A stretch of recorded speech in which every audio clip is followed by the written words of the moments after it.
আজ আন্তর্জাতিক যোগা দিবস। সারা বিশ্বে পালিত হচ্ছে যোগ দিবস। ওল্ড দীঘা সিহক গোলারঘাটে আন্তর্জাতিক যোগা দিবস পালন করলেন রাজ্যের বিরোধী দলনেতা তথা নন্দীগ্রামের বিধায়ক শুভেন্দু অধিকারী। এদিন তিনি প্রাক্তন সেনাপতিদের সঙ্গে বসে যোগ দিবস পালন করেন। সঙ্গে তিনি বলেন, শরীর মনকে সংযম রাখতে হলে এই যোগা দিবসের প্রয়োজনীয়তা রয়েছে। এদিন পর্যটকরাও ভিড় জমান এই যোগা দিবস দেখার জন্য।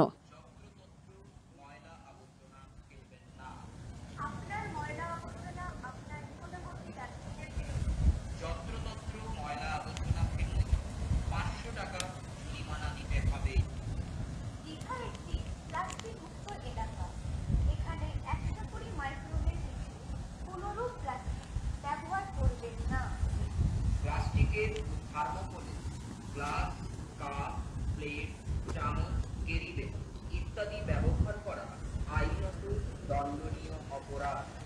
মহামান্য ন্যাশনাল গ্রিন ট্রাইব্যুনালের নির্দেশক্রমে 120 মাইক্রনের রিটেল প্লাস্টিক ব্যবহার করলে ক্রেতা ও বিক্রেতা উভয় জরিমানার সম্মুখীন হবেন। সেক্ষেত্রে ক্রেতা 50 টাকা ও বিক্রেতাকে 500 টাকা জরিমানা দিতে হতে পারে। আপনার ও আপনার পরিবারের সুরক্ষার জন্য মদ্যপ অবস্থায় কেউ সমুদ্রে নামবেন না। জোয়ারের সময় সমুদ্র স্নান করবেন না। নামবেন না বা সমুদ্রের ধারে যাবেন না। সমুদ্রের ধারে বা রাস্তার ধারে অবস্থিত বৈদ্যুতিক খুঁটিতে এই দীঘার পরিবেশকে পরিষ্কার পরিচ্ছন্ন রেখে আমরা ভবিষ্যৎ প্রজন্মকে এক সুন্দর স্বাস্থ্যকর পৃথিবী উপহার দিই। আপনার দীঘা ভ্রমণ আরো আনন্দদায়ক, সুন্দর ও মোহনীয় হোক। ধন্যবাদ।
দেশ থেকে বিদেশ, জেলা থেকে ব্লক, রাজনীতি, খেলা, বিনোদন সমস্ত খবরে টাটকা আপডেট পেতে সাবস্ক্রাইব করুন আমাদের চ্যানেল হলদিয়া লাইভ।